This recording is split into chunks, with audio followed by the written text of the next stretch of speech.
are much more likely to. Oh, here we go. Oh, we're recording. Oh, see, now there's stakes on it. What we know is that folks are a little, that our business owners in the United States tend to be a little bit older, that those business owners, we have a particular generational wave of those business owners that are going to be retiring in the next couple of years, and that there's a cohort of those business owners who are not necessarily sure how that's going to happen.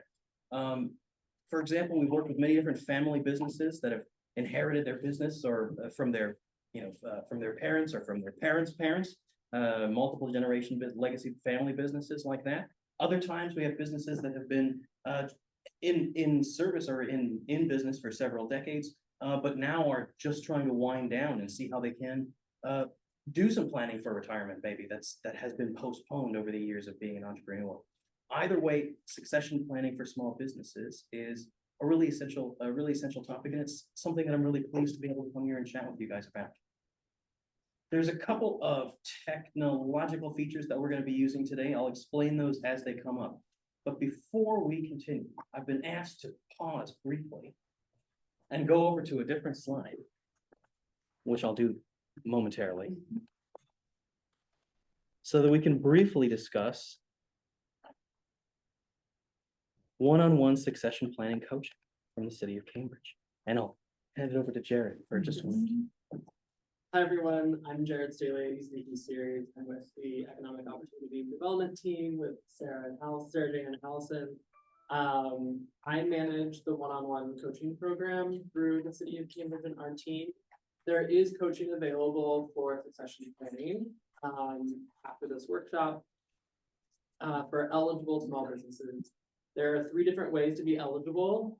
Businesses that are in an NRS district, business owners that live in an NRS district. Don't worry, I will do the mapping and figure out if you're in one of those districts. And then businesses that are income eligible based on federal guidelines and that are considered micro businesses or businesses with fewer than 5 full-time employees. You can ignore the bottom part of this where it says interested business owners can apply online. In your registration, we included information that I will need in order to determine whether or not you are eligible. If you've already submitted, indicated that you're eligible, I will be following up from the email that you see on the right-hand side. So jstaley@cambridgema.gov. If you did not select that you wanted one-on-one coaching, but after this workshop you are interested, feel free to contact me and we can get that sorted. Once I confirm your eligibility and that you're still interested in coaching, I will then connect you with the team or one of our other coaches for succession. With that, I will pause if there are immediate questions. If not, I left my card near the check-in area.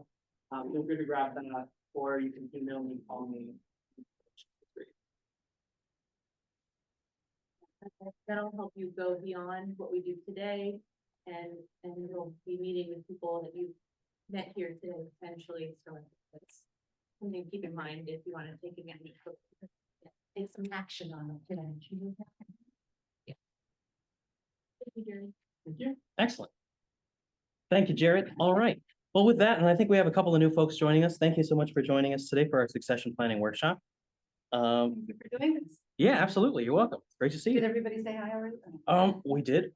Well, Okay, well, I'm Rosie. please, yeah. I'm Adar. Good to meet you. Hi, nice to meet you. Would you like to talk a little bit about your business? It's up to you. Yeah. This is my husband, Brian. Hi. And we run our company, Amador Bilingual Voiceovers. We're based in North Cambridge, and we provide English and Spanish voiceover services to businesses and individuals, causes. We do a really wide variety of work in both languages and native speakers. I'm from Puerto Rico originally, French and New Mexico, and we have no accent in either language, so comes in handy. Yeah, and we do a lot of corporate narrations, web videos, a lot of museum audio, commercials, a lot of work for public TV, actually. Oh, sure. Yeah, Absolutely. we're also musicians, actually, a Latin band, but we're not interested in selling our Latin band. We're going to do that till the day we die. Just to make it clear. Excellent. Well, thank you so much, Rosie. Thanks for joining us here this evening. Well, I'm going to go ahead and get started. I'll roll on down to our next first folks on Zoom, I'm just gonna introduce them. If you have questions, you can put them in the chat and I'll make sure they get into Alex. Yes, thank you very much. Sure. Excellent, all right. So today we have kind of a packed agenda. We have a very, this looks like a long list of bullet points, but really this is a relatively simple structure for our workshop today. What we're gonna do is briefly set some ground rules, maybe understand what succession planning really means, and get a sense of where everybody else is in the room. Now, this is gonna be anonymous. You don't have to talk about your personal planning or anything like that.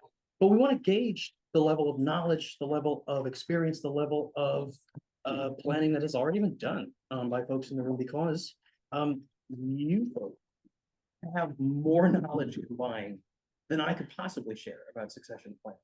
And what we would really like to do is, in our discussion today, help to foster those relationships that can help to be really constructive, whether it's around succession planning or for future business opportunities. Either way, we're going to be using a couple of different tools throughout our workshop to do that.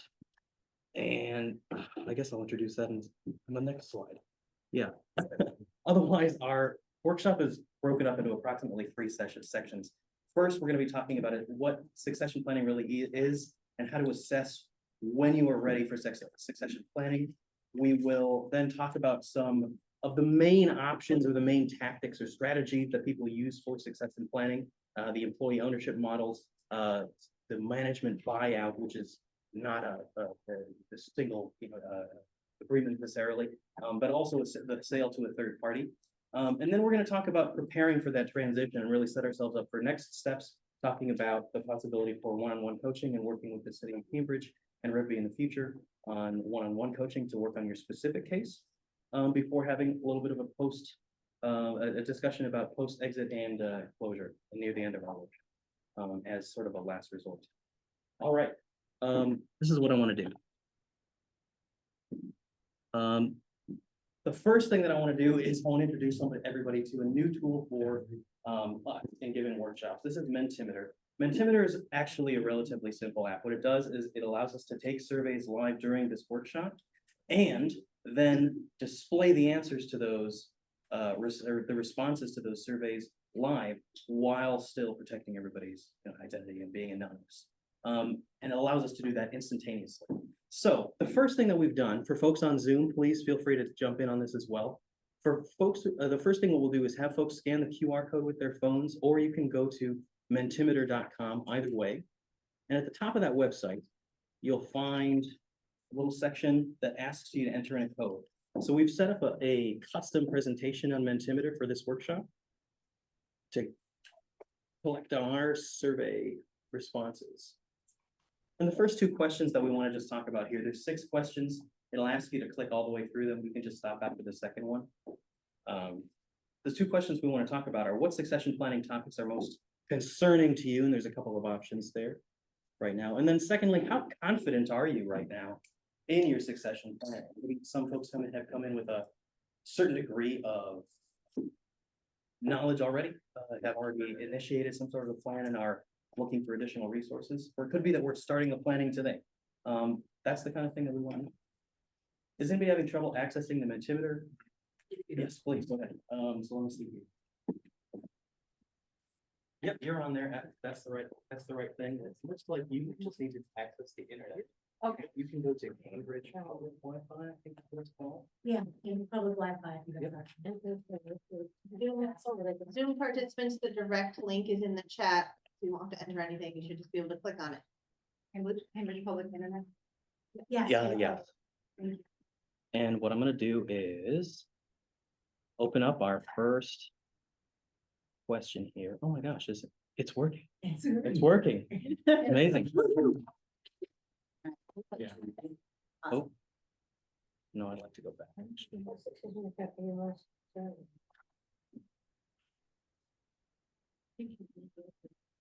Oh, okay, so I'm in.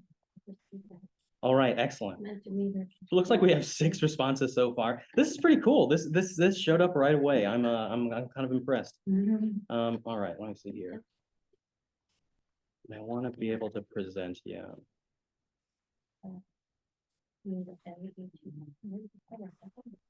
Here we go. Yeah, absolutely. Is anyone still moving I've got the forward? code, Or I've got the number for you. 3390. Yeah. 6571. Yeah. Okay. Excellent. Got it? And for folks on Zoom, maybe Stephen, because I can see you and because you're unmuted, are you able to see the green Mentimeter slide? What succession planning topics are most concerning to you? I did mine already. Excellent. All right, great. Okay, so it looks like 89% of folks are concerned about determining my business valuation. Yes, this is probably the number one question that people have about succession planning. It is a long-term process, and business valuation is a complex issue. We could probably do a whole, I don't know, probably a whole series of workshops on just the issue of business valuation. And it's not something that can be done simply in a 2-hour workshop. But I love to see that everybody understands the significance of business valuation and the importance of that for succession planning, especially if we're going to try and initiate a sale or some sort of a financial transfer of the business equity, right? Our second concern, finding a qualified buyer. Yes, absolutely. Maybe not so much nowadays, but in the past, historically, if you look at the economic history of the United States, there have been kind of waves in which people have been interested in buying small businesses, and then there's been declines in interest in that sort of a thing. We recently have kind of been coming to the end, actually, of a big wave of purchasing of small businesses by the private equity industry.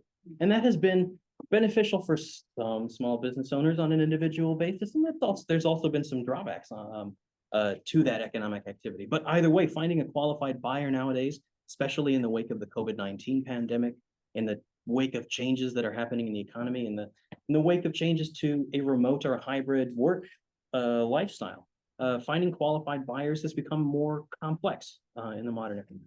Excellent. Good thing to keep in mind. Another 64% of folks are worried about transitioning out of the ownership role. Yes, absolutely. This is almost more of a personal question, but yeah, what are you going to do when you're retired? It's something really significant. My father's been retired for about 5 years, and he's still trying to find ways to fill his time. It's a significant thing to think about, but it's also significant to think about what is your business going to do and how are you going to transition your business out of its relationship to you. 18% of folks are concerned about financing the ownership transition. Yeah, absolutely. Financing your ownership transition can be really difficult depending on how you want to do that.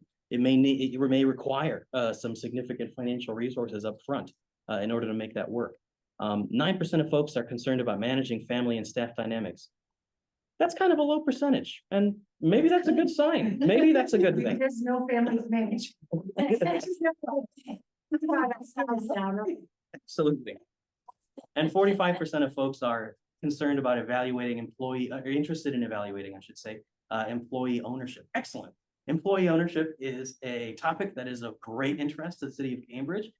We just attended a presentation, I suppose, I think technically it was the end of February, actually. Yes, with Mass CEO, which is the Massachusetts Center for Employee Ownership, where they presented, in actually quite a bit of detail, on the different options that Massachusetts small business owners have for transitioning their businesses to employee ownership. Now, of course, employee ownership, not the best option for everyone or for every business at every time, but it is a legitimate and perfectly valid option for any small business owner, and it's something that we'll discuss a little bit more today. Excellent. Now I have to change screens, and that's why I'm crouching weirdly like a crab like this.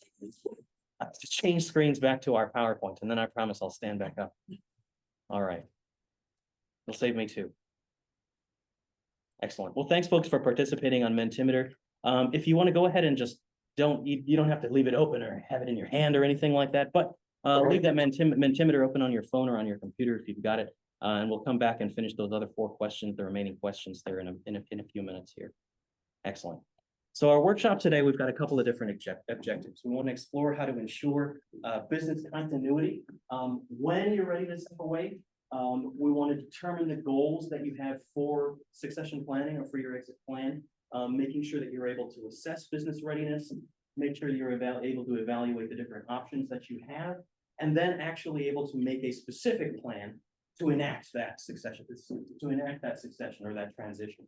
And finally, what we want to do is we want to start you off with some practical tools to start your succession journey. Some folks may have, as you walked in, grabbed one of the manila folders that we had in a file up there. I think we've got one more additional here.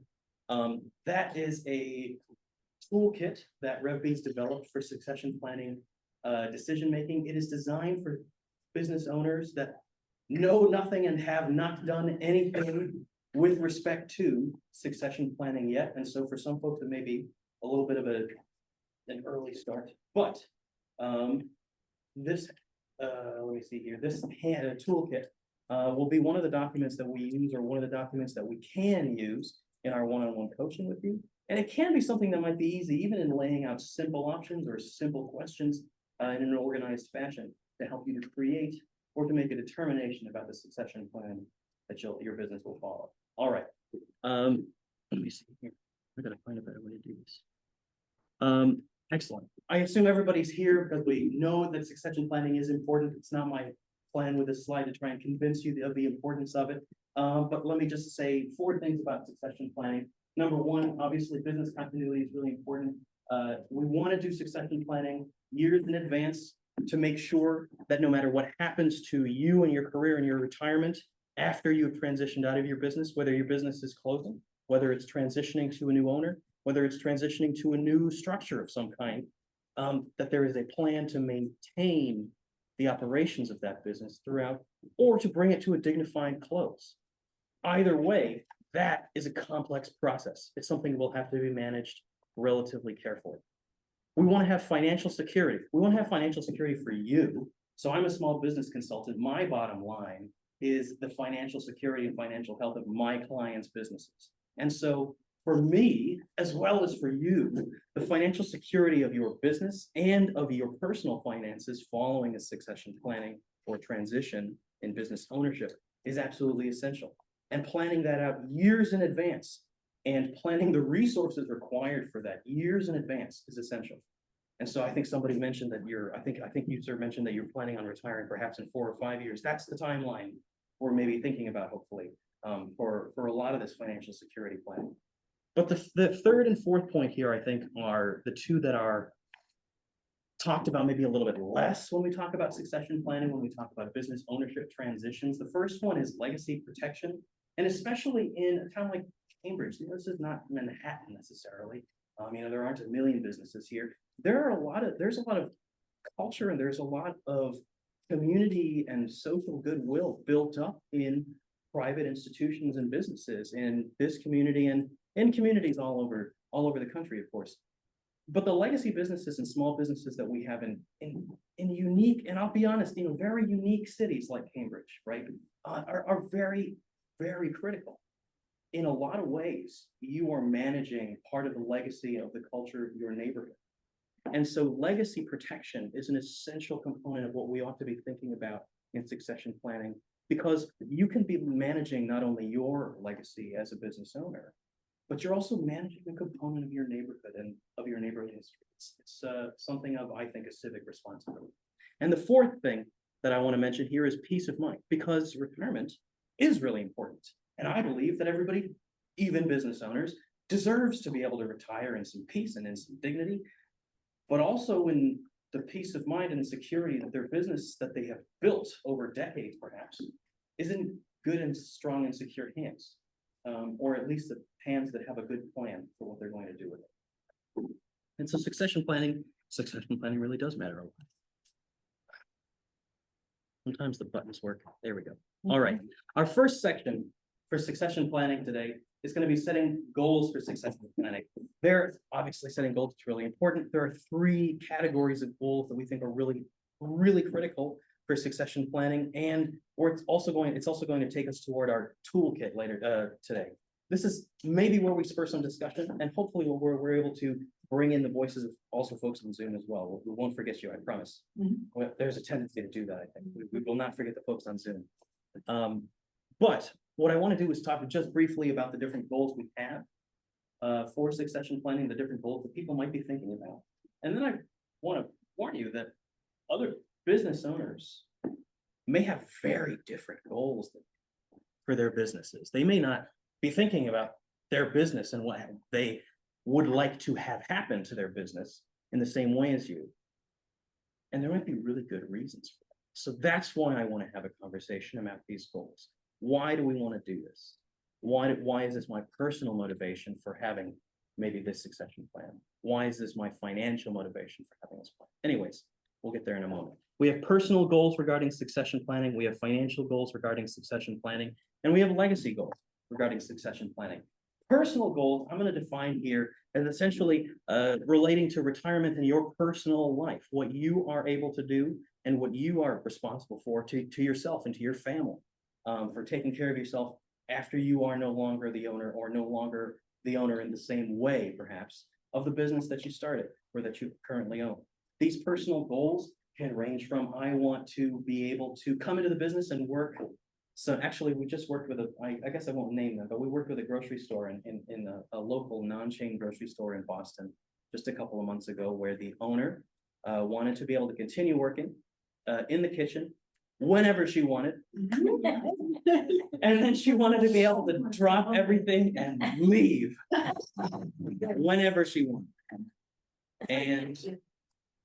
And her daughter, who she was transitioning into an ownership position, both of her daughters, her two daughters who were transitioning to an ownership position at that company, were more than happy to make that goal and that wish come true, because it just so happens that mom was driving a lot of revenue in the kitchen when she showed up. But it might also be that you have a personal goal to be fully retired. Hey, I'm sick of this. I don't want to sell insurance anymore, or whatever it is. Nothing against insurance. It's actually sort of an exciting business, but maybe somebody wants to be fully retired, and that would be fine as well. There are all different kinds of personal goals here, and they don't just have to do with retirement.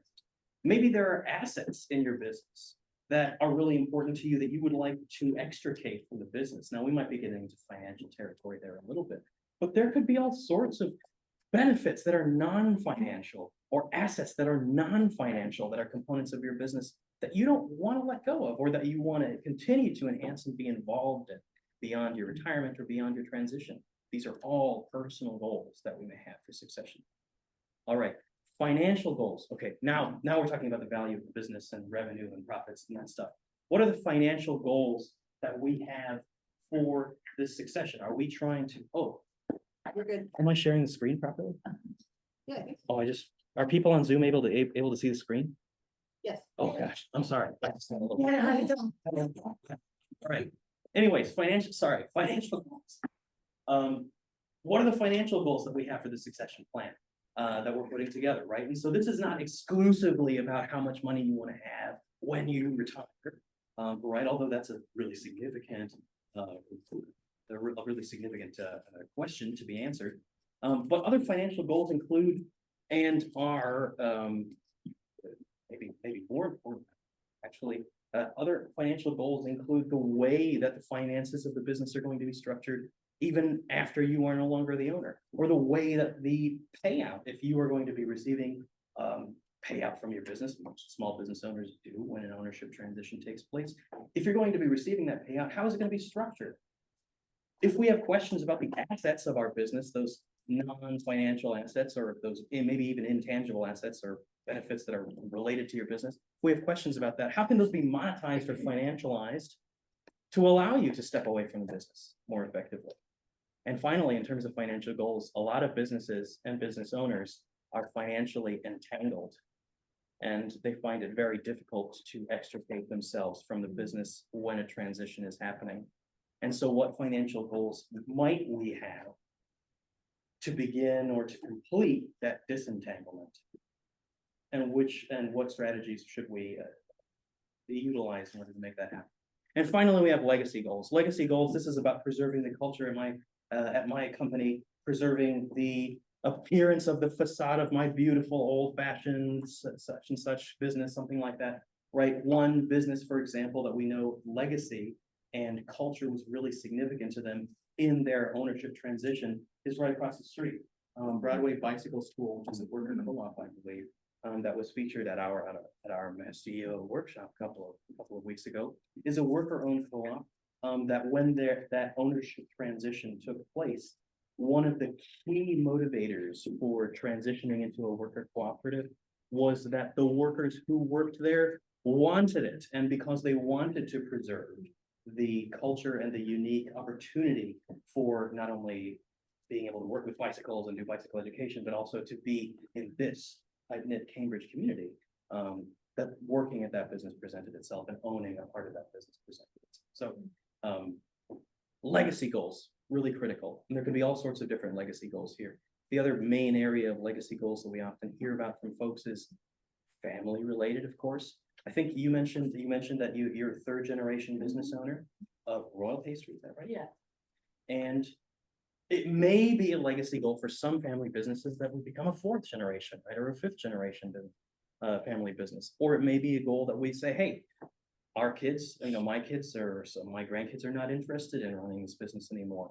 How can I liberate them from having to manage this business and actually give them the benefits of being able to do their own thing, or approach their own plan? And that could be a way of approaching succession planning and exit planning as well. All of these options are on the table as we do this goal setting today. And what we're going to do is go to our succession goals worksheet. So this is on our toolkit in the manila folder on page 6. We had to, and Claire, Dan, I apologize, we had to gerrymander the page numbers a little bit in the slide. But on page 6, and what I want to do is just spend maybe 10 or 15 minutes. I don't know if we need a whole 15 minutes on this. This is not meant to be a complex exercise. This is not going to, it's not going to be a brain teaser, but it is going to stretch your brain, because I think that these goals, at least some of them, may be fresh for a lot of folks. For folks who are on Zoom, the 5 of us on Zoom, you may have received in your email a copy of our toolkit from Sarah Jane Hubert earlier today. Chat as well, if they need it. In addition, the toolkit is in the chat of our Zoom meeting, and if you want to access it, you can download it as a PDF. I sent a toolkit that you sent us today, is that right? Yep. We are all working, we're all on the same page. It is on page 6. In the E version. It's page 6, okay, yeah, got it, thank you. Should be. Excellent.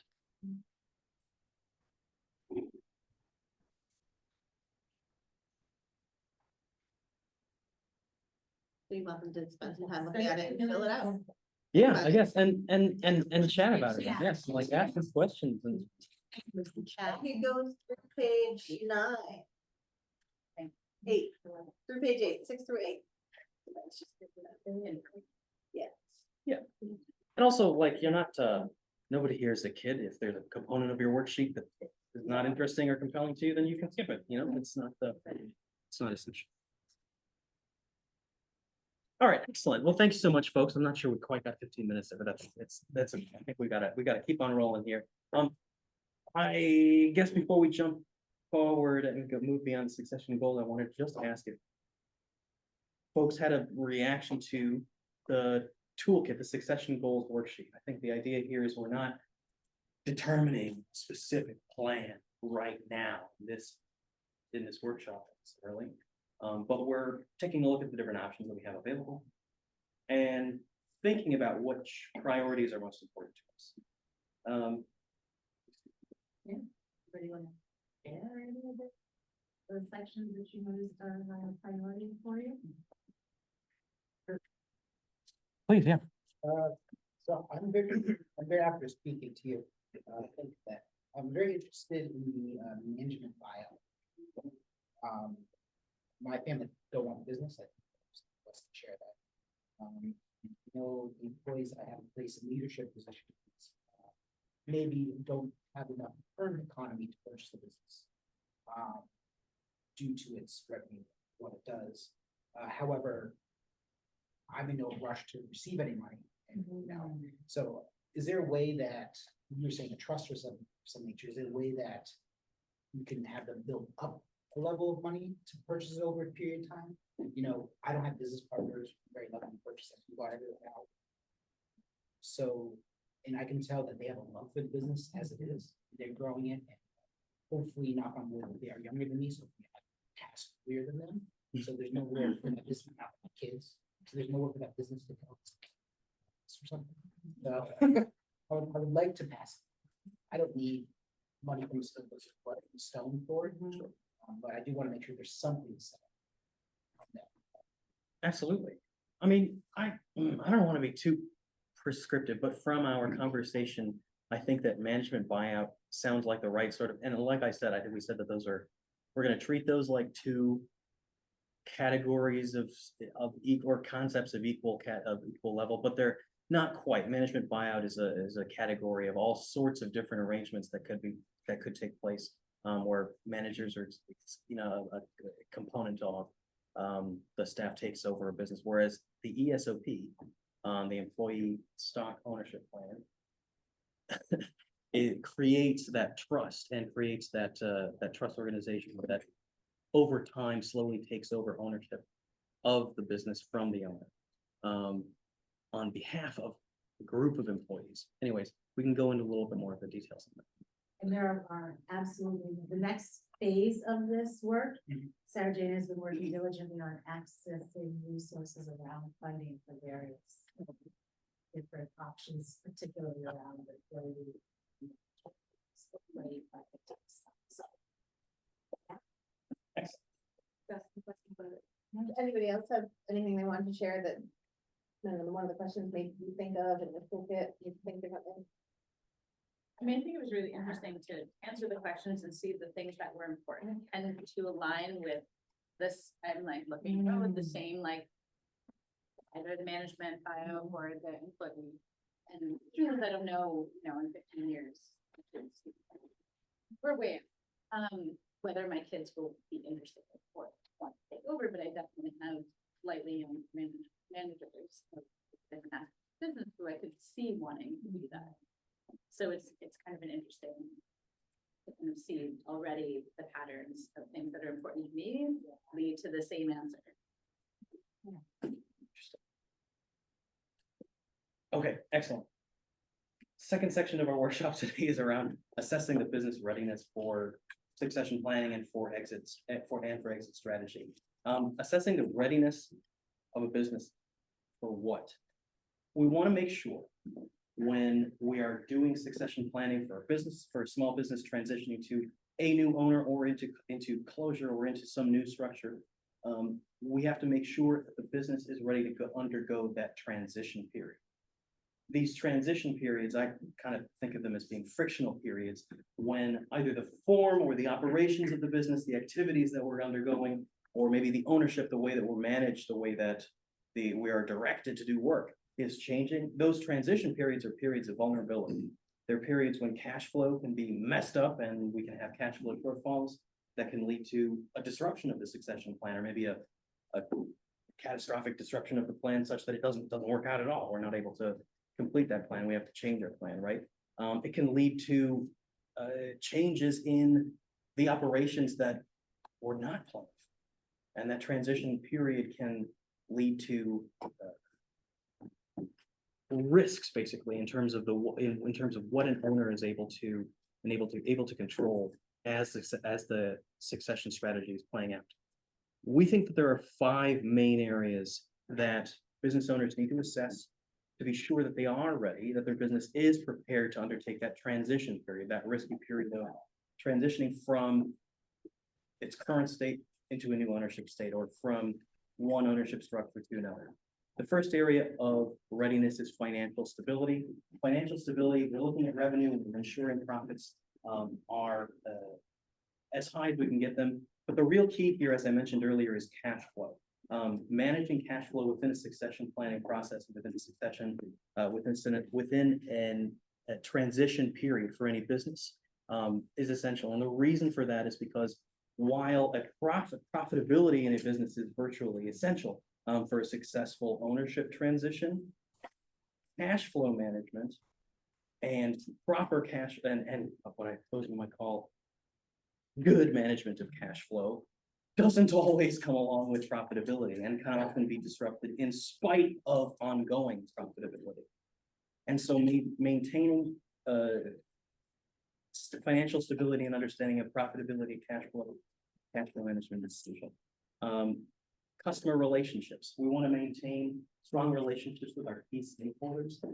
Not just necessarily with our key regular customers. I mean, if I own a restaurant, my regular customers may not have that much of an impact on the long-term decision making. But if I'm a professional services company, or if I have large or long-standing contracts with institutional clients, those folks are those stakeholders with my business.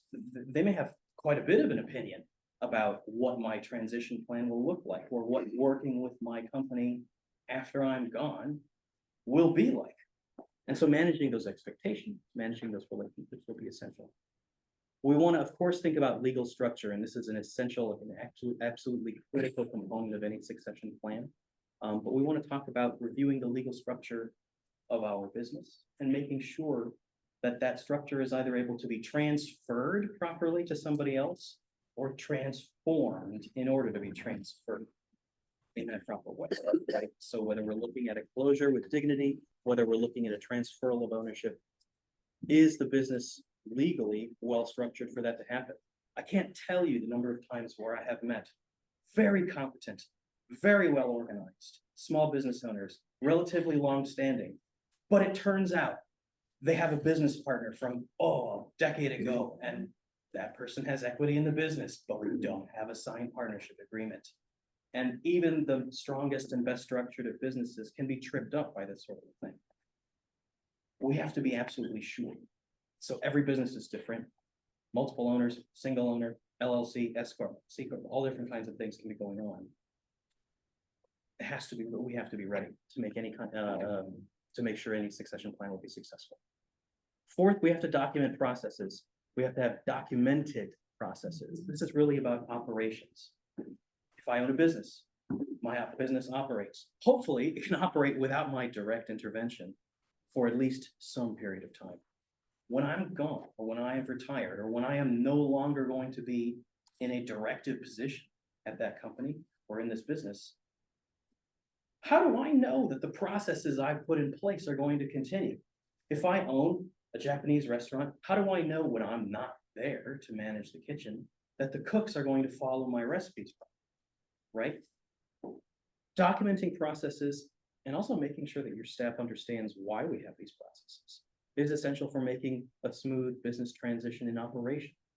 And finally, we have to be developing a leadership pipe. I think this probably comes somewhat naturally to almost any entrepreneur or small business owner, but leadership is an essential quality. It's an essential resource, really. In fact, it's something that some accountants now are referring to as an asset. Macroeconomists are referring to as an asset along with land, labor, and capital. But entrepreneurship and leadership experience and skills are so essential for small businesses, and they're also somewhat rare. Maybe even becoming rare for small businesses as competition for highly skilled workers becomes more and more fierce, right? Having a leadership pipeline dedicated young folks who could take on for you, but not necessarily as an owner. These are people who are just in career professionals who are able to make this process work better, to help the new owner of this business, if it's not them, to have a more fluent operation. This leadership pipeline and having an understanding of who can step up to be a leader within your company is also really essential. It's this fifth component that's often lost, I think, in these discussions of succession planning. It's not just your business that's transferring to a new owner, it's your team as well. All right. Any questions about assessing business readiness? Any thoughts about assessing business readiness? Is anybody doing this right now? Have you assessed the readiness of your business to do this kind of a transition yet? No, I would just, that the Please. Documented processes is interesting to me. I know in the corporate world, we document processes all the time, right? Lay them out. Small business, I don't think about that, right? That if anyone is really, I don't know if you're finding that, it's sitting there like documenting, this is what you do when you come in the morning, and this is how the day should flow. That's interesting. We need to think of that. It's the idea we talked about last time, that you can't sell the business if you are the business. Get it out of your head. Yeah, And I'll give right. it into somebody, because otherwise there's nothing to give. It's not to give. Sometimes called the opposite of documented processes, tribal knowledge. It's Mm. really, really common with entrepreneurs, where it's just all in your head, you're just doing it. I just gotta do it. I can't, I just gotta do it. That's right. Happens all the time, but if it's just tribal knowledge, then you can't possibly. This reminds me of some book I read a long time ago by Michael Gerber, The Myth Revisited. Does that ring a bell to anyone? No? It's really interesting. It served me really well when I was founding a Mother of Bilingual Voiceovers. It's basically that. He says, look, you may make the cookies, but you can't do it alone and you can't wear all the hats. And he gave really very household examples of how to start expanding and delegating. I'm a great delegator now because of that book. But it's all about, well, one of the most important things is he recommended making an operations manual. Yep. And I have that, and it's not up to date. I think I have appendix 56D now, you know? But like, I haven't like deleted the old stuff, but I could clean it up, and I have important things that, you know, sometimes you do something once, and then you don't do it until 2 months from now, and how am I gonna remember that? So I put it in the operations manual. Anyway, it's been really useful. I'd recommend it highly. And you can start with your most frequent tasks or responsibilities, the things you can do in the back of your hand, you know, back of your hand or in the back of your head, whatever, saying it's like, you know, payroll. The app, you know, just literally just trying to kind of operationalize the things that you do automatically. Before we move on. Oh, okay, will do. Before we move on from this slide, I just wanted to check on the chat and see if anybody on Zoom had a question they wanted to chime in with. And thanks for asking. Excellent, all right. I'm gonna move on. Okay, we're gonna do the next two Mentimeter questions. If everybody can bring up their phones with the Mentimeter, we're gonna do these two questions. For folks who are on Zoom, it should be the same website, same code. If you want to use the QR code again, it should be the same thing. It may ask you to click through the same two original questions from before. If so, don't worry about it. We'll skip through that. The two questions we should be focusing on for this one are: what part of the succession planning process is most challenging for you? And who is best prepared to take over ownership of your business? And by the way, there is not a correct answer to to either of these questions. There should be different answers from each business. To both of these. Maybe. Oh, no. Just wait for the presenter to change. Why? Maybe you still have it open. Oh, Oh, yeah. you that can is what I do. do. I have to do the next one. Here we go. And now the next one. Oh, my gosh. Okay. Challenge, this is the one we're on. Part of the success plan. Which part? What is most challenging? What part of the succession planning Okay. process is most challenging for you? Hopefully that's It should have what changed on your phone, changed on mine. Yes, it- Does anyone have any trouble accessing it? Okay. I put the link back in the chat for our Zoom folks. There they go. Oh, is this much challenging for you? I answered it. But I apologize, that's in front of my face. 10 is most challenging, 0 is least challenging. Yeah. Oh. That's what, yeah, we just realized. Oh, it's interesting that I'm not able to see them on this side.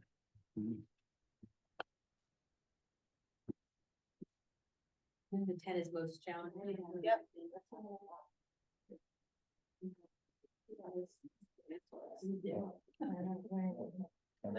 Okay, so it is sort of working. Yeah. Interestingly, it shows also like the average. So the number it's showing is the average. But then there's like a there's a significant range.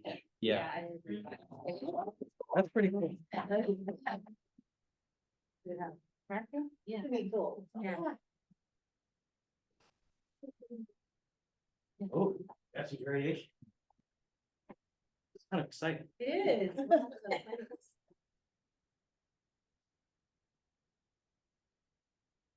All right, it's still moving, but I'm gonna assume that we're gonna. And try to re-answer. Okay, so our first question is, are my employees and managers fully prepared to handle the transition? And so the score that we're seeing up here for folks who might not have heard, the score there, 4.4, 4.9 now, is an average of the folks scores and the Mentimeter. It is not, you know, a correct number score or anything like that. That's an average score that people put in from 1 to 10, 4.9, okay? Have I determined a realistic valuation and timeline for my exit? 4.5, also a pretty significant one, yeah, absolutely. Do I have an identified buyer or successor in mind? Folks are a little less worried about that. That's maybe a good thing, again. Have I created a structured succession plan to guide the handover? Okay, so I see why the average is probably 4.3, because some people who are the planner type people are like, yes, I'm very worried about that. And then some people are like, I'm not so concerned, and that's okay. Not everybody has to be that type of folk. But succession planning is a subject of our workshop today, it's all right. Am I prepared for the tax, legal, and financial factors involved? Yeah, and so this is an area where I think that there's, I think sometimes when we talk to folks about this, especially regarding some of the newer options like ESOPs, you know, employee stock ownership plans, we'll get to that in a moment. And things like worker co-ops, things like that. There's a lot of maybe a lack of knowledge around that. But generally speaking, we know, yes, there will be taxes on this. Yes, I'm going to have to engage a lawyer. Yes, I'm going to have to be able to finance the transition and cash flow. Absolutely. All right, I have to change back to. The next question, we're gonna be. Yeah, the next question. So Yeah. Now, Oh, the only answer. put it on the screen. Oh, really? Oh, That's what you just discovered. So now they can do this one and this one come up oh, man. Okay. live. Okay, so this works really well, but takes longer. Takes longer than we expected. Yeah. Yep. That's Isn't all right. that true with everything?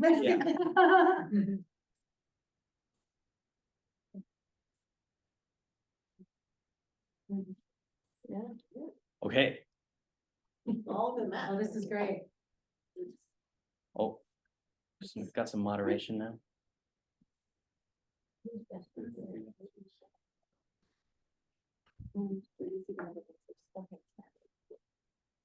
People, five.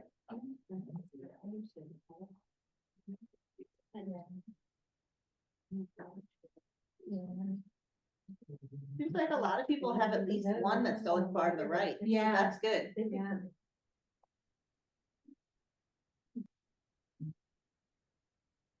Seems that most of you have some ideas of a good option. I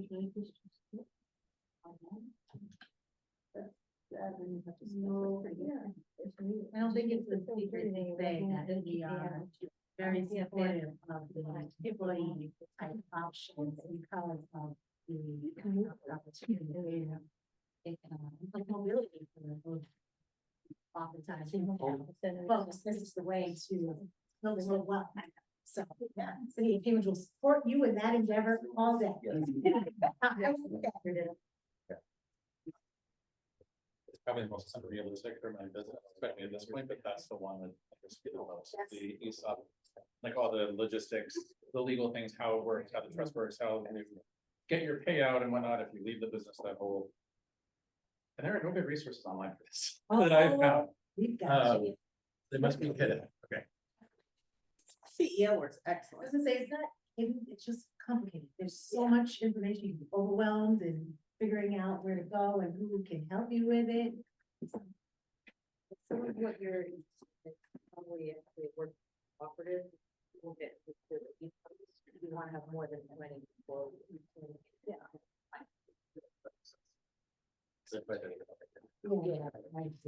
Yeah. All right. Okay, so who's best prepared to take over ownership? Oh, and we're still getting answers in. That's okay. So this question is a little bit complicated. The way that it was worded was very specific because we want to know who is best prepared to take over ownership of your business. That doesn't mean who is going to take over your business. And that doesn't necessarily mean who do I want to take over my business. And it's okay if you didn't quite answer specifically who is best prepared, but what we're interested to know is who do you, in your opinion, in your experience, actually in this kind of environment of people, who has actually got the skills required to take over the ownership of your business. So it looks like folks are saying maybe a larger company, yeah, sure, that makes sense. That sort of tracks for a lot of small businesses. This is maybe it's maybe sort of a traditional or a conventional option. Certainly maybe a lower risk option, or we might assume that. One of my competitors, possibly also a conventional or traditional option, absolutely. Another entrepreneur, classic, another traditional, maybe lower risk option, absolutely. Also, some other interest in family members, in executive, what we call management buyout, executive staff members, also interest in employee ownership. It's not for everybody. And not every business's employees are well prepared to take over ownership of that business. But sometimes they are. It could very well be the case. And so that's what we want to get people thinking about. All right, let me see here. That was question number 2. We're going to leave it here and I'm going to switch back to the other screen.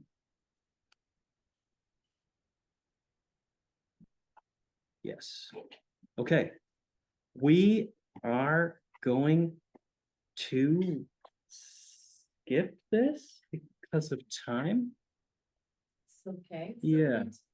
So you guys can got a sense of how to do it. Yeah, so this is, yeah, sure. So on page 13 of our toolkit for folks who are keeping track, we have the business readiness scorecard. This is a table that we put together as part of the toolkit to try and help evaluate readiness on a number of different issues. Here, including the 4 of the ones that we had mentioned on the previous slide. What we're going to do is we're going to skip this one for time for today, but this is definitely one where I think completing the business readiness scorecard is really good to make sure that there isn't anything that you haven't thought of as you're doing your initial succession, what I'd say. All right, so we'll move forward from this. Let's talk about a couple of these succession options, the main ones that we mentioned first in that mentimeter, but also the kind of the main 3 categories that we see as the main transition strategies that small business owners use when transitioning out of their business. So the main succession options we see are employee ownership. That's a category, not a single option. We have management buyout, again, category, not a single option, and third-party sale category, not a single option. Within each of these, there's a ton of work. There's a ton of legalese and working with lawyers and accountants to figure out things. But the reason we divide these 3 categories up is because they lead to relatively different outcomes depending on what you want. Employee ownership, and what we're going to focus on today are ESOPs, employee stock ownership plans, or employee stock option plans. That's actually it's employee stock ownership plans and cooperatives. Empower employees to become owners of their businesses. They preserve it. It can be used to help preserve business culture, and it rewards loyal staff. And it also requires strong financials and governance structure. Within a small business, what does governance structure really mean? That means having a strong team with good leaders and well-documented operations so that those operations can continue after the owner is no longer directly involved. Employee ownership is a great option for some businesses. It can be a great opportunity for some staff and not all. Small businesses have to do quite a bit of work to make sure that these work. ESOPs can be very complicated, but at the same time, it offers an opportunity, for example, an ESOP where employees are able to buy into or able to contribute to a essentially a retirement plan that takes over ownership of the business that they work for. ESOPs give workers at small businesses an opportunity to own equity in their employing company. That has traditionally just not been possible for the employees of small businesses, or has only been possible for a small subsection of those employees. ESOPs, although they are actually not, I think, a totally new arrangement, it is a structure and it is a method of succession. It is a succession strategy that I think has been receiving new attention in recent years, both because of the value for employees, but because it's also becoming more financially feasible to do so. Second category, management buyout.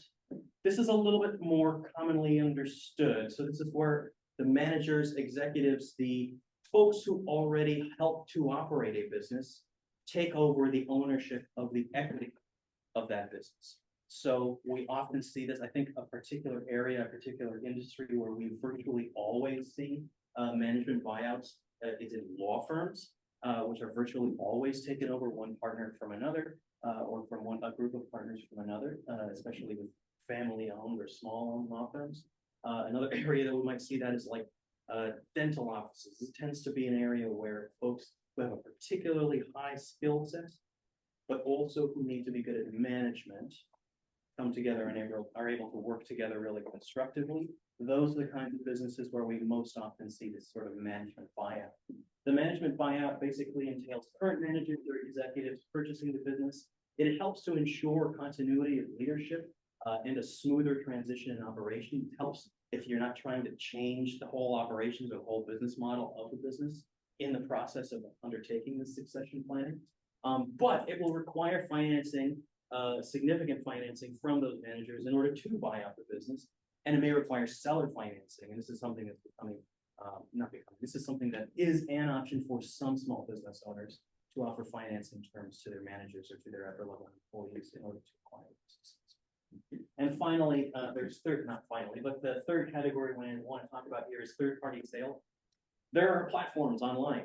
Probably the most common one, or at least the most popular one that I'm aware of, is BizBuySell, where it's a website where you can list information about your company and, you know, put a price that you want to pay for it, and you can find third-party sellers who you don't know, who are not in your personal network, who may or may not be interested in purchasing your business, and they may or may not offer you very advantageous terms for that purchase. The third-party sale should always be on the table for small business owners who are going into succession planning, because it is sort of the traditional and maybe best understood option. It's also not a great option for all small businesses. It's not even possible for all small businesses. There are often times that institutional third parties, like we know that, for example, private equity firms have been, we've heard about private equity firms buying up, you know, local liquor stores in Kansas and, you know, things like that. Yes, that was and remains a dynamic that exists in our economy. And there are situations where that happens. But for the most part, small businesses that make below a certain level of revenue, a certain level of profit each year, are simply not going to be able to attract a third-party buyer from left field. Much more likely, the third-party buyer is going to be somebody in your network, somebody who you already know, or who at least you know of and who knows of you, who's going to be able to come and make an arrangement. This is maybe the most freeing of these three categorical options up here, because there are fewer, obviously you have to follow financial rules and regulations and that sort of thing, but there are fewer expectations and fewer other stakeholders potentially involved in setting up a third-party sale. When selling to competitors, investors, or other entrepreneurs, whomever that third party might be, we want to maximize financial return while making a clean exit from the business. And this may mean that, and in fact, it very likely means that the company culture, the company business model, and certainly the operations are going to change. I can't think of a single situation where a private equity company, for example, took over a small business and did not change the operations in some major way to make things more efficient and more profitable, almost certainly at the cost of culture and quality, right? So these are trade-offs that have to be accepted in entertaining these different options. That said, please. We have a question from one of our participants. What if the revenue is too low for one of these options? Yeah, it was just a direct question online. The person asked me, feel free to unmute and ask more, but just pass that along. Absolutely. So there are multiple options, and like I said, within each of these three, there are many different arrangements. And so I don't mean to say if your revenue is lower than, and again, there isn't any actual level, right? There isn't any actual like, oh yeah, you need to have. I'm not even going to say a number right now, because that's it's not the right thing to do. It's the temptation, right? But we're not looking for any specific number here. What we're trying to do is find the right arrangement or the best arrangement for your business. So what do I do if I'm counseling or if I have a client who is a small business that has smaller revenues or a lower level of profitability, and yet we're trying to transition out of the business. Well, family businesses and legacy businesses often operate in this way because family businesses and legacy businesses often are remunerating the people, the family members who work in those businesses in non-financial ways, right? And so it might be that the profits on the books don't look that great for my family business that I'm trying to hand over to other folks. That could be okay if the family are the people that we're going to transition to. Or, and this can often be the case, I think folks, oh crap, no, anyways, Well, I'm just, we studied, I went to MBA school at Brandeis University, and so a lot of our case studies were actually from the Boston area. Anyways, I believe that, isn't it the DeMoula's family that owns Market Basket? They bought it from the, right? So this is a very common thing anyways, right? There's a long-standing legacy, but you guys know where I'm going, right? There's a long-standing legacy business, been in the neighborhood a long time, doesn't have to be a family member. Non-family member comes in and takes over ownership of the business, right? And that's okay. They may still be interested in maintaining that legacy and that culture, right? But that's where I mean. the other thing I was just gonna add quickly is that I know, when I bought my business, on paper, the cash flow, when you remove the salaries of the owners from it, it actually was more profit. Like there were two owners drawing a salary and I was coming in one owner to draw a salary. So actually there was more cash available than when I bought as a single person when you went to. So there's other ways to, yeah. Absolutely, and as you're doing that managing of the different lines in your budget, I mean, it may be that in the final years, before we do a transition, that we want to change the way we do financing. I don't need to be building, me personally, don't need to be building up as much of the cash reserve right now. I would rather be investing in, maybe I would rather be building up a cash reserve and increasing my profitability to show some more profitability for investors. So either way, this is the kind of planning and the reason why we want to begin this legal, financial, cultural, structural planning, social planning years in advance. That said, if you're not years in advance, like it's not like you're gonna collapse or anything. There are still things that you can do, and it's time to start having these conversations today. Okay, and that's why we're here. Okay, here we go. We're gonna go a little bit more specifically into employee ownership models. And again, I think actually what would be great is I think what we can do is, in addition to the materials for this workshop, we can maybe send around a little bit of the materials for the Mass CEO workshop regarding employee ownership as well. Yes. Yeah, I think that'd be great. Send out resources, and we're scheduling a more in-depth workshop sometime in the next few months, Oh, okay. to talk about worker cooperatives specifically. Oh, could you invite us? Yeah, big yes. No worries. Excellent. So there's two specific employee ownership models that we want to talk about. These are not the only two employee ownership models. But they're the only two we're going to talk about today because employee ownership is really complicated. They're also the two that are maybe the most common, or the two that are maybe the best understood. And others such as employee ownership trust, something like that, are relatively similar. They are structured in a similar way to the employee stock ownership plan. So we're going to focus on the ESOP, the employee stock ownership plan, and the worker cooperative here. ESOP, the employee stock ownership plan, this establishes a retirement plan. The retirement plan takes in payments from employees. Those payments, over time, those payments transfer equity from the owner of the business to the retirement plan. The retirement plan operates as a trust and holds ownership of the business on behalf of the employees. Depending on how it is arranged, employees may be able to buy in and out of the plan at different levels. It may be at a set level before, it could be over a set period of years, or it could be something where they're able to cash out early.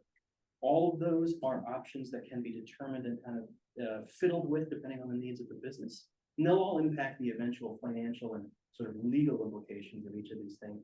But these are the options that we're exploring within the ESOP. The main thing to note when exploring or when considering ESOP, employee stock ownership plans, is that this is establishing a separate organization, And it's not, I don't believe it is the owner who is separating, who is establishing this organization. This is establishing a separate organization to act in trust for your employees. This is not the employees themselves directly taking over. It's not necessarily the employees directly taking over control and ownership of the business assets themselves. This is the employees receiving the financial benefits of owning equity in the company without necessarily ceding full ownership control of the assets to those employees. And the trust then is able to operate in this. And then, of course, there are still managers and directors who can still make decisions about it. So does the owner have to stay involved? Just, It depends. So the ESOP does require, I think in Massachusetts, for example, the ESOP, the owner is required to provide the financial backing for the trust for the duration of the trust. And so that is it's sort of a hurdle that business owners have to overcome when considering ESOPs. I can also add one thing, that banks are more likely to work with, ESOPs, than work profits, but ESOPs are better fit for businesses that have more than 20 employees, so. Yeah, yeah, absolutely. So, and that's just what I was going to say, is that I was gonna mention that banks and other financing institutions, including Traditional including traditional financing institutions, basically are. 20 full-time employees, right? Yeah. Yeah. That's some very difficult license. Especially, for example, liquor license here. Oh, and you have to have. Oh, if you have- Membership. Yeah, that would be something where I think, I don't even want to comment necessarily, because I'm not a legal expert on that. Yeah, We can look but that would be. Because you That might be- can have money paper trail is what they should contribute, I see. and then we'll see. Going in and out. There's gotta be a way to You structure have to change an name every time we trust, or if the trust is open. the trust. The trust is its own entity. I suspect that there is a way for the owner to Well, they- transfer. Well, I don't know, maybe not. Yeah, exactly. Um, Legalize In it. Texas, no, just. All right. The other kind of employee ownership model we want to talk about today is worker cooperative. The worker cooperative operates a little bit differently than the ESOP. The worker cooperative, similarly to the employee stock ownership plan, somewhat separates workers from direct ownership of the business. They are receiving equity benefits, financial benefits from ownership, but they don't have direct control or management control over the business necessarily. Broadway Bike, where are we? Broadway Bicycle. For me, Broadway Bicycle School, again, this is a worker cooperative.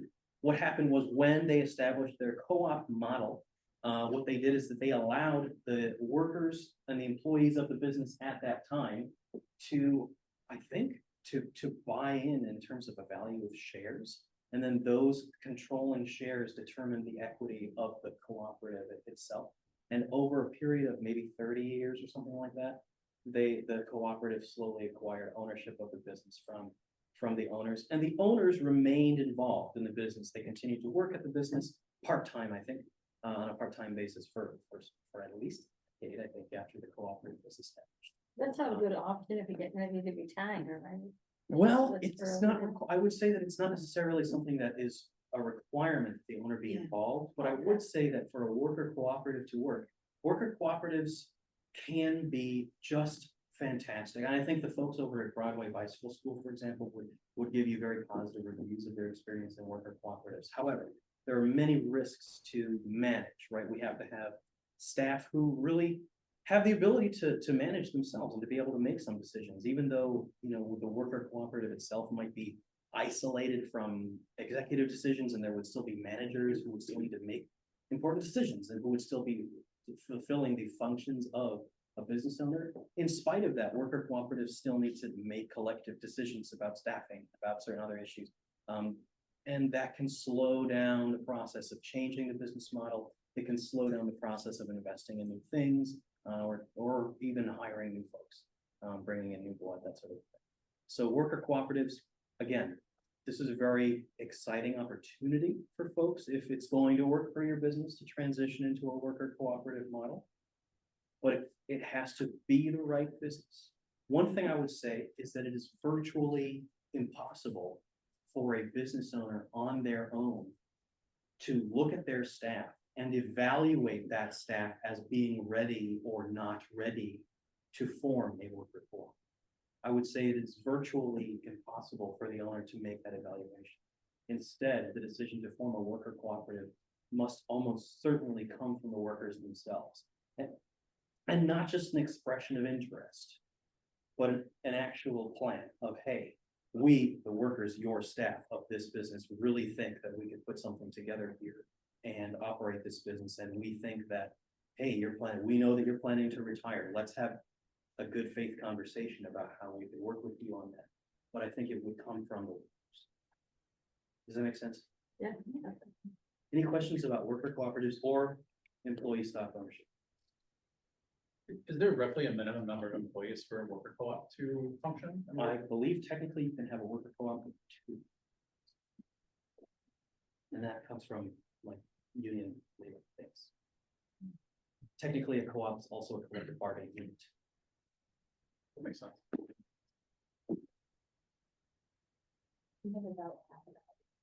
Excellent. All right, let's keep going. Okay, here's an employee ownership comparison chart. We will provide the slides to these. Yeah, we'll provide a copy of these slides to everybody afterwards, so we can go. You guys can go into more detail on this. But essentially, what we are doing is comparing the two ESOPs versus worker cooperatives. Like I said, these are not the only 2 employee ownership models that exist, but they kind of are. They kind of are the main 2. And they're really the ones that these are the first 2 stops. If you're really invested in employee ownership, these are the first 2 places you should look. All right. Sometimes the buttons work and sometimes it's the mouse. All right. Next thing we want to talk about is management buyout. Management buyout, again, this is where your current management team collaborate. Maybe it's one manager, maybe it's a group of managers. Your current management team or executive team collaborates to purchase the business, maintains leadership continuity, and acquires ownership and executive control of the business. This is best for owners with a strong and capable management team who is willing and able to take over ownership of the business. Like I said earlier, very common industry for management buyouts, law firms, right? These are folks who have some managerial skills of their own, even if they are not necessarily the business owners, right? Virtually every small business, unless you are really a micro business or a solopreneur, virtually every business will have managers and executive people in leadership positions who are capable of managing within the company. But that doesn't mean that they are capable of managing or owning the company. Those are very different things.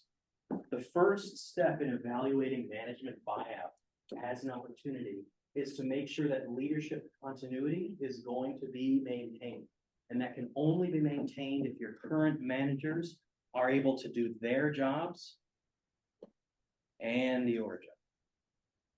And that's a tall order.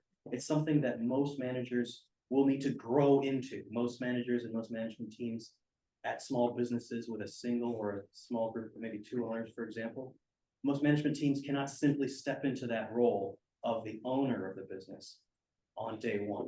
That this is a multi-year process of, especially if these folks have never themselves owned a business. This is a multi-year process of preparing them for that ownership. We are running a little bit short on time, so I'm going to cut this slide a little bit short because I think this is the most conventional option for folks. But management buyouts are definitely a strong option for folks. Anything that we place for you to try to evaluate what people are ready. Absolutely. The management by MBO readiness assessment tool, which is a part of the toolkit. I believe it's tool number 6, something like that. It's in there. In addition to that, there are also 2 other toolkit items that you could take a look at later. They are the employee readiness checklist and the leadership readiness checklist. The leadership readiness checklist is somewhat similar to the MBO readiness assessment. And the employee readiness checklist really focuses in on your operations and if your kind of base level staff are going to be able to continue your revenue driving operations. But these are both possible toolkit options for you to check out a little later. And then finally, we have selling to a third party buyer. Okay. Well, this is complex. This is a hairy topic, and we could probably have a whole workshop just on how to talk about this situation with third party buyers. Generally speaking, well, let me actually begin.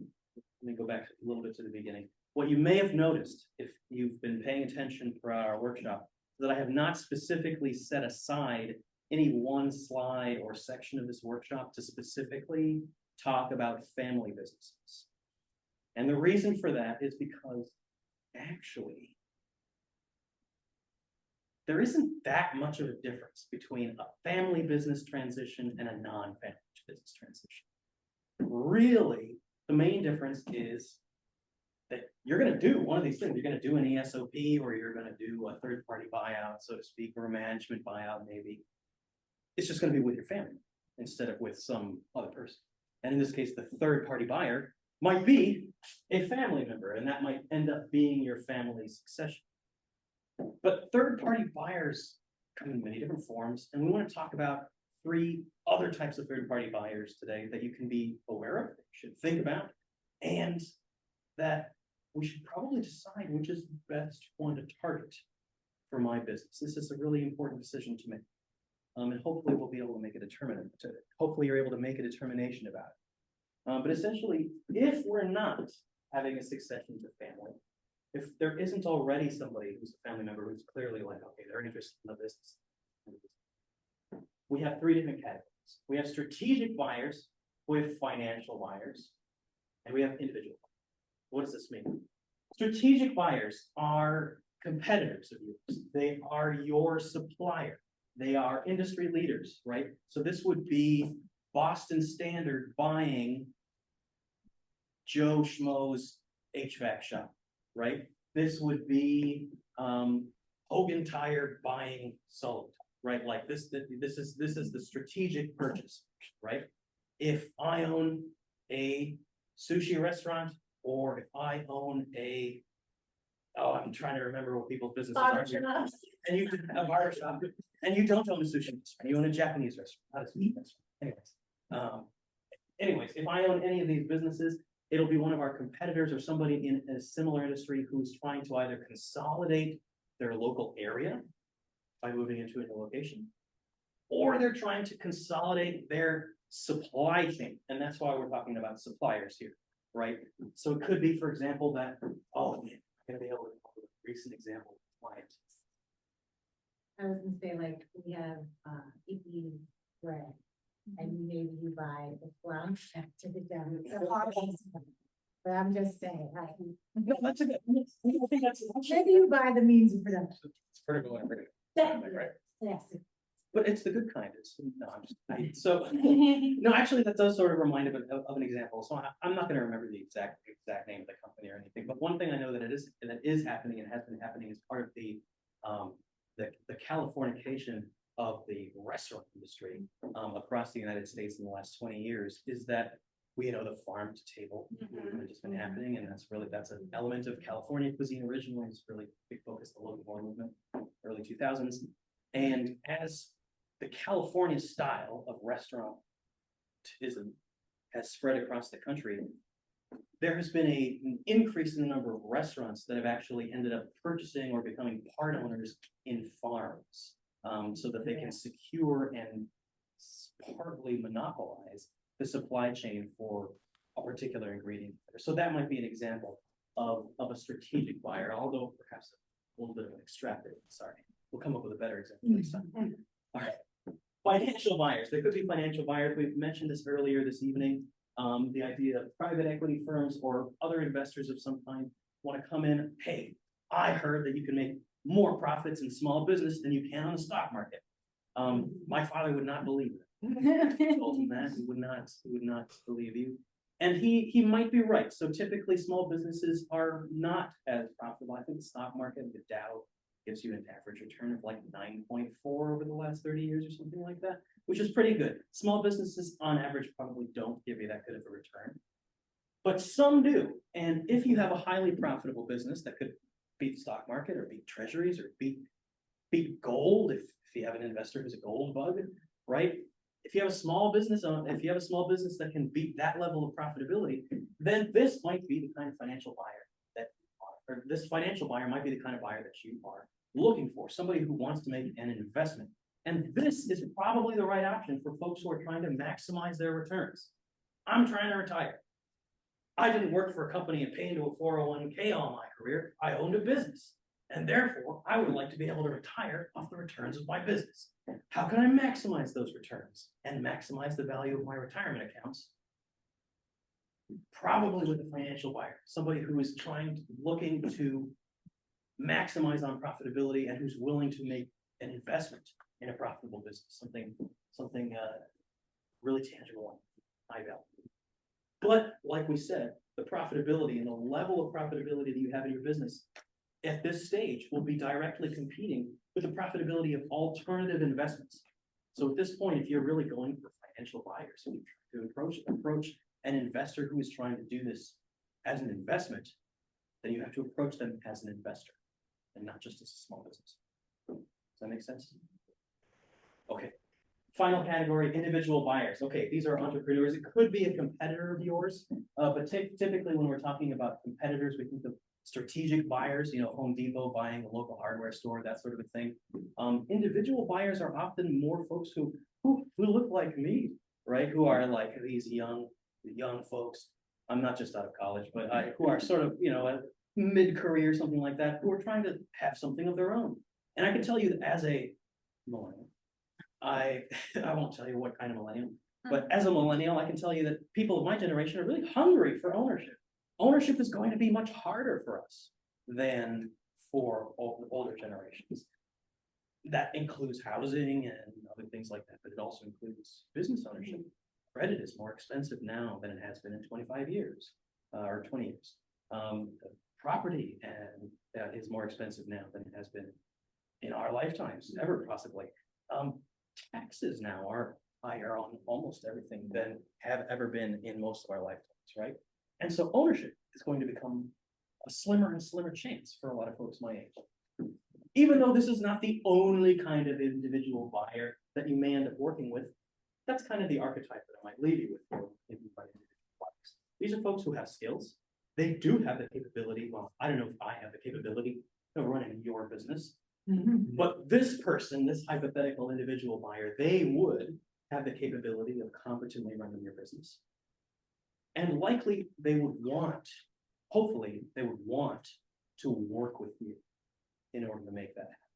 And so this is where one owner transitions in and finds a really excellent candidate and transitions in a different owner over maybe a period of years, where that transition includes the previous owner training the younger owner, then whomever, right? And that's what an individual buyout might end up looking like as well.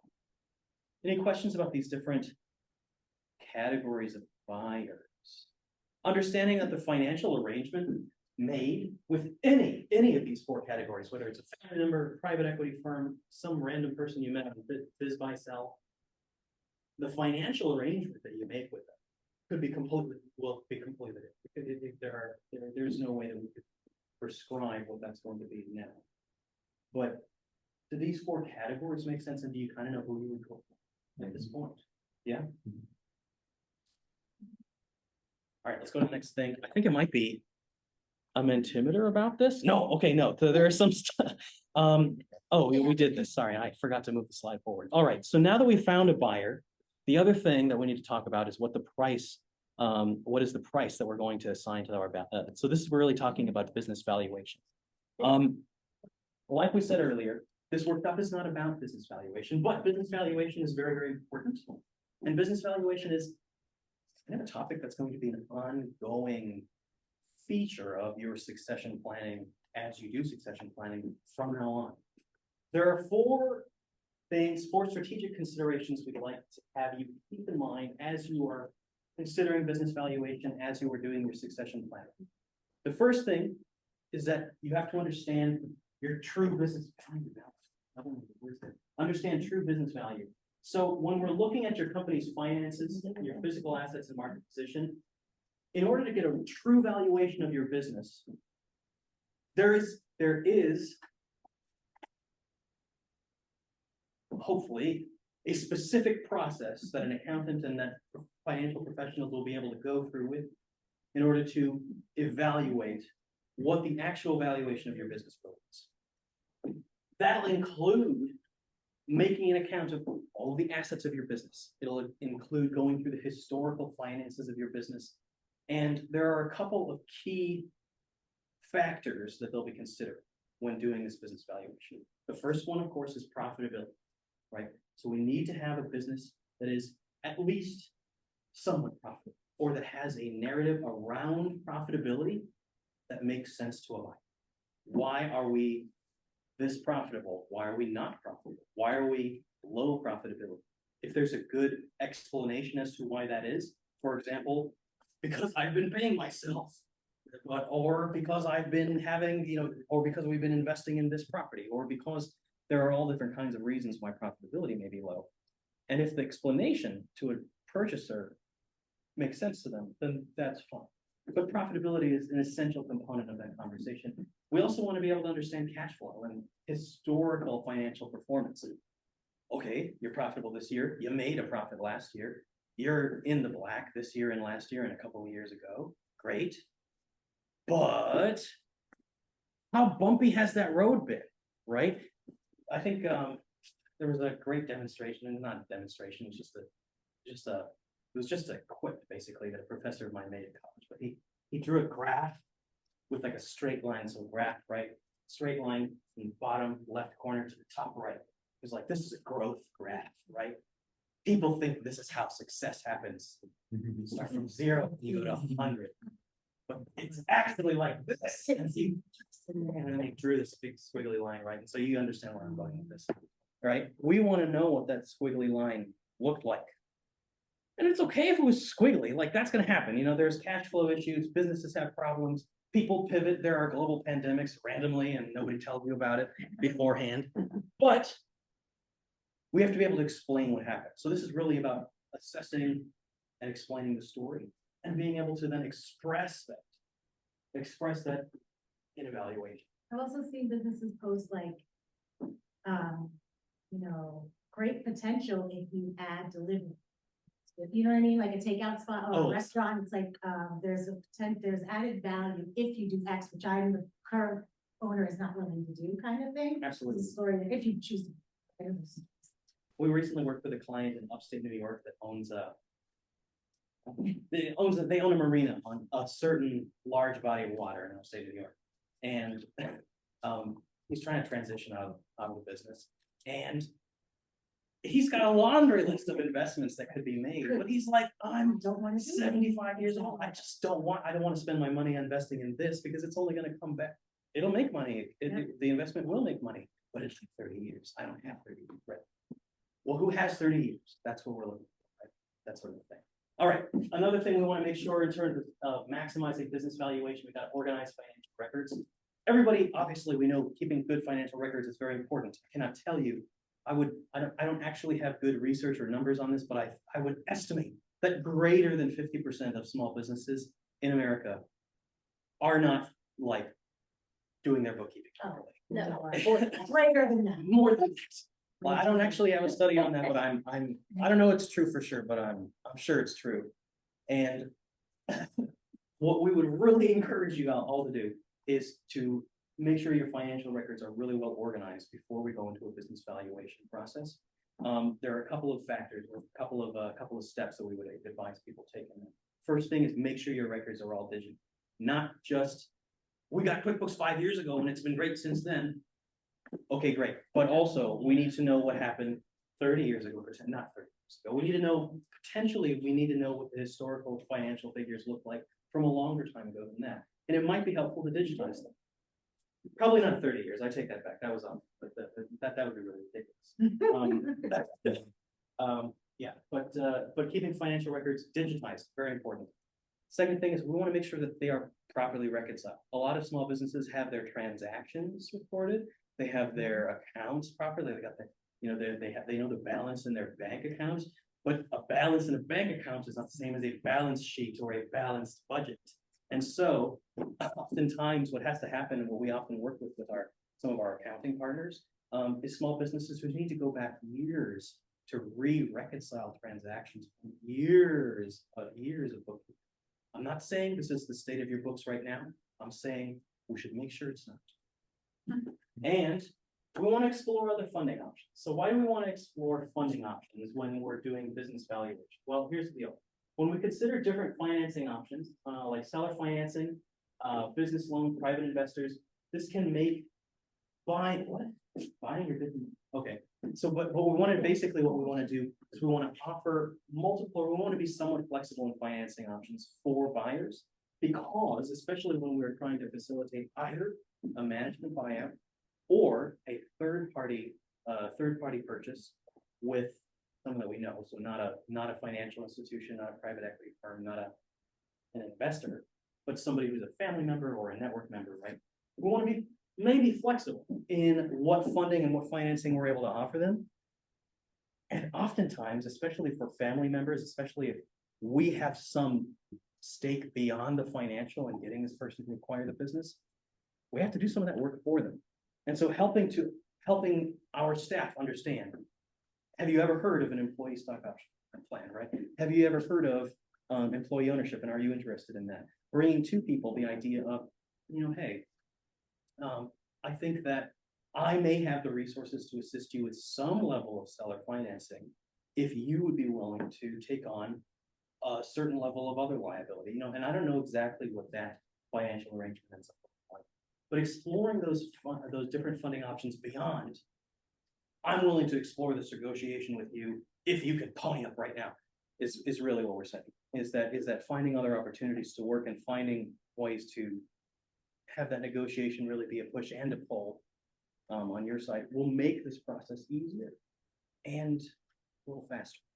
And the last thing we want to say is to be planned early in order to increase the value of your business. So what we know over time is that business owners, as retirement becomes more pressing, as operations continue and consolidate, as activities in our business become more habit, more tribal knowledge perhaps, that sometimes processes can break down, that assets or business operations can become over consolidated.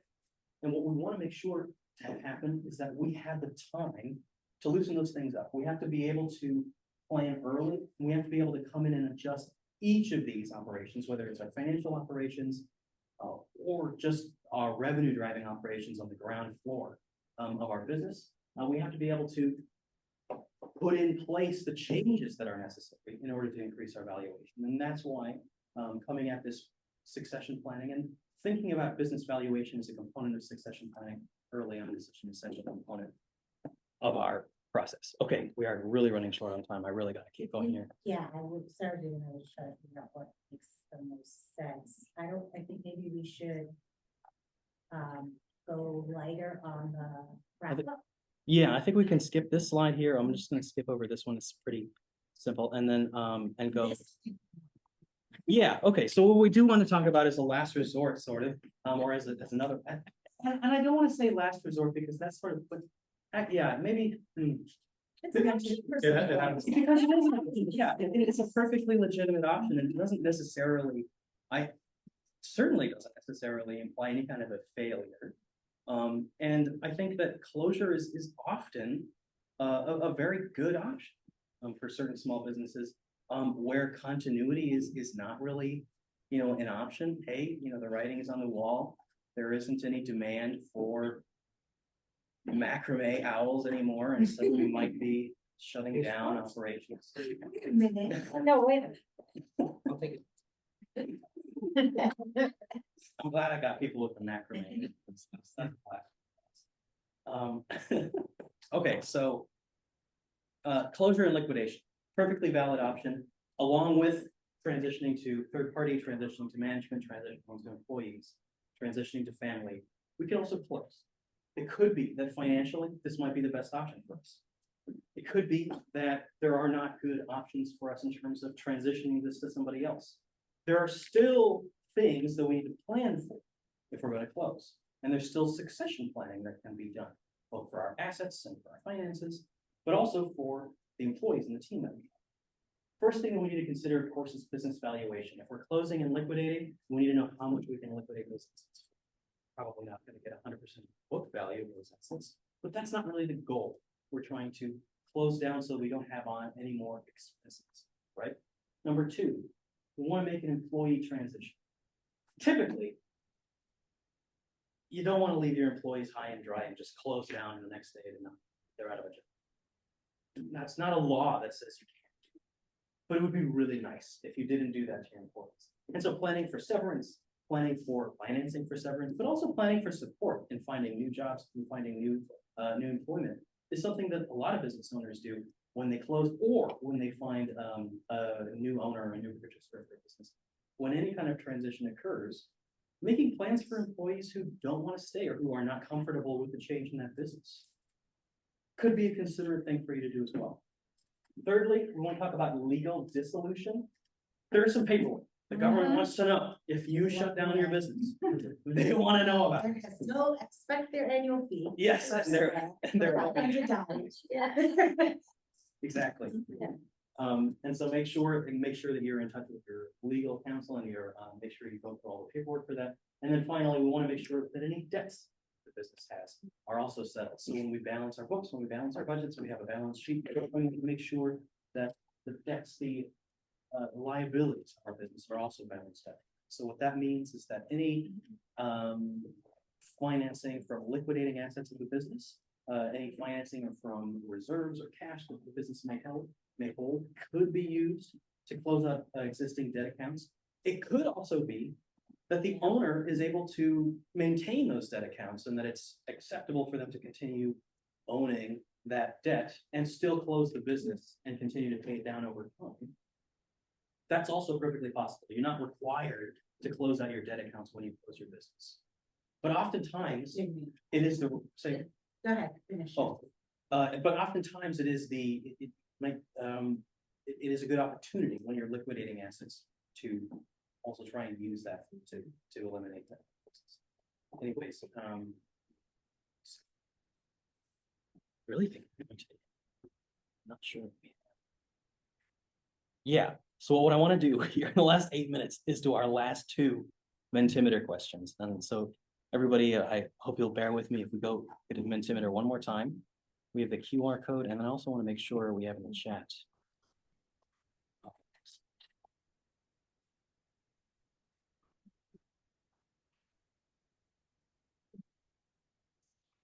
That means I also need to. Oh, yeah, you have to be nice. I think we stayed on the last day.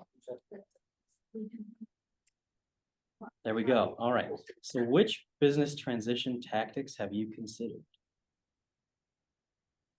Okay, so we're talking about transfer to a family member, management buyout in whatever form. You know, there's many different specific forms for that.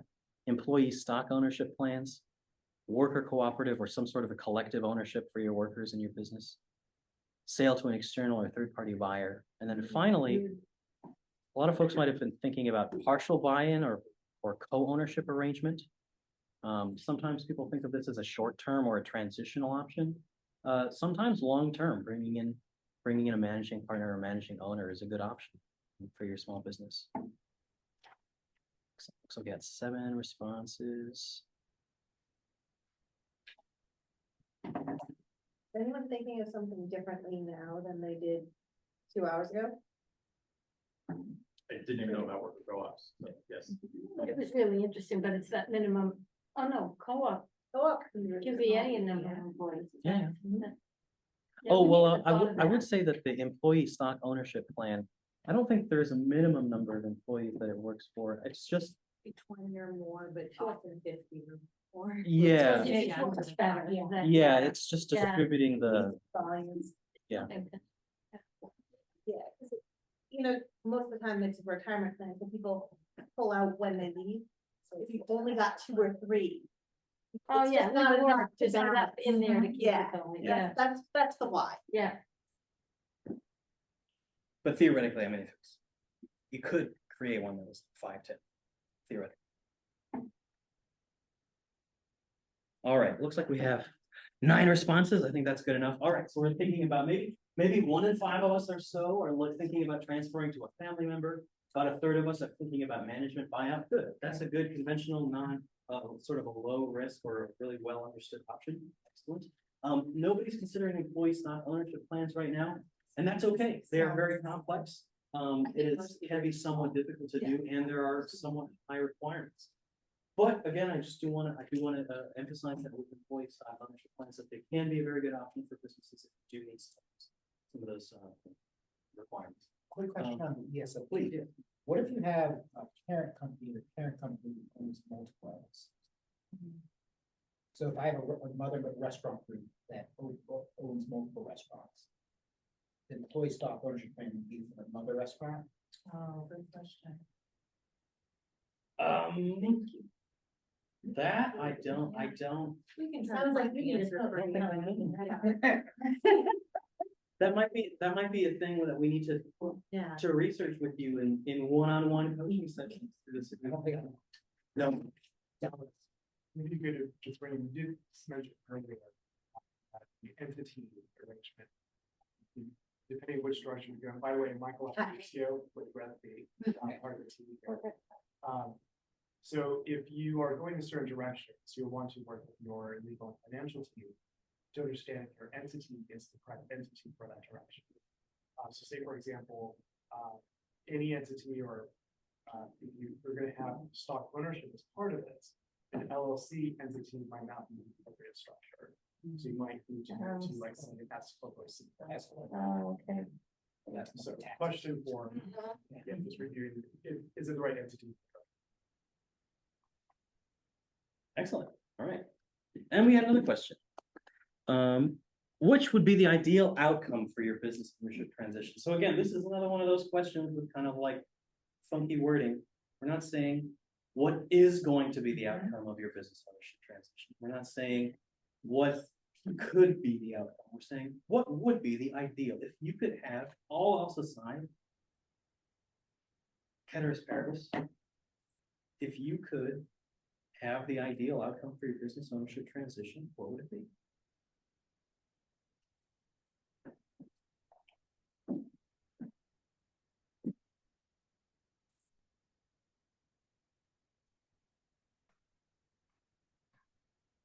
I just really get a flutter in my heart whenever some bubbles fly. Has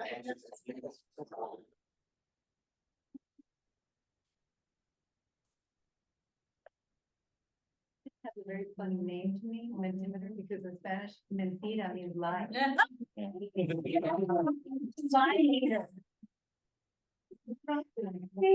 are not names, they don't go through like a proper vetting, cultural. I feel like You can't match all of Yeah. them. All of these. they also use this phrase mentee for, that's what they call this. So like this specific, like one slideshow of these little questions is called a mentee, MENTI, which it was just it's really a weird word to me. I'm just like, what, mentee? Okay, 9. I think that's how many we had before. That's what we'll go with. I think 11%. I want the ownership of my business to transfer to someone I know. This isn't necessarily ESOP. It's not necessarily family, not necessarily MBO. We want somebody. This is about the priorities, the personal priorities that you. 11%. I want the ownership. It's important to me. Most important that my business transfer to someone who I know. 44% say, I want my business to be sold to someone who will maintain its quality and legacy. And this is so essential and so classic and so important for small business owners. It's why small business owners are so important for communities, because maintaining this quality and legacy of business institutions within your community is how community culture is perpetuated from generation to generation, even outside of individual families, right? 0% say, I want my business to be sold to someone who can redevelop the property. Okay, so I put that on there. It's a perfectly legitimate option. There are many business owners who own property who would like to see that property redeveloped, but who are not interested in managing that on their own. This is a very common motivation, but it's not for anybody in this meeting, and that's okay. 11% of folks say, I want my business to close down with dignity. A good option, perfectly acceptable option, and it's a good option to identify early on, so you can begin planning. 22% say, I want ownership of my business to transfer to my employees. And we love that. I think Cambridge, Massachusetts is one of the cities and towns in America which is best positioned to facilitate employee-owned small businesses and to help those small businesses to maintain the culture and legacy in doing so. And I think that for those folks here who are interested in employee ownership, you have a somewhat unique opportunity to arrange that. And finally, we have 11% of folks who say, I want my business ownership transfer to be as profitable as possible. And this is also an excellent motivation because we didn't do all this work all these years. just to walk out the door with nothing. Obviously, this business is our life work. We deserve to be remunerated for that. And so maximizing the profitability of whatever my transition plan might be, whether it's sale, closure, whatever. That's my bottom line as a small business consultant for my clients. I think it's perfectly good for that to be the bottom line for my clients. All right, we're gonna go back to the slides, and I think we're done. If there's a wrap up, I think we're. Yeah. We are at. Yeah, we are at time. It is now 8 o'clock and we have 1, 2. Okay, so we have a post-exit phase, long-term success. Very important. We're going to talk about this a little bit in the toolkit, and we'll have an opportunity to come back to that in one-on-ones. But for now, the last thing I'll leave you with is some next steps and resources. Please access our toolkit. The printed out ones here are yours to keep, obviously. But for those folks who want another copy or a different copy, we'll be sending out copies of the toolkit and the slides from our presentation today after this workshop is over.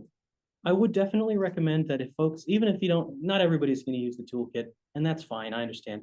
If you only do one thing from the toolkit, fill out the goals assessment. I really think that that is a good way of understanding and making sure that you have really covered all your bases. Even if for you, maybe in your business specifically, the plan is clear or the finances are clear. And if that is the case, that's a good thing, right? Even so, make sure you haven't, that there isn't anything you haven't thought about that you're going to think about. And that's the very first one, the succession goals. Share with your partner. Yeah. Excellent. Conversation. All right, excellent. And then finally, what I'll say is definitely reach out to RevB, that's us, me and Michael, Kristen and Juan, as well as the Economic Opportunity and Development Division at the City of Cambridge for personalized guidance on your succession plan. And thank you so much for joining.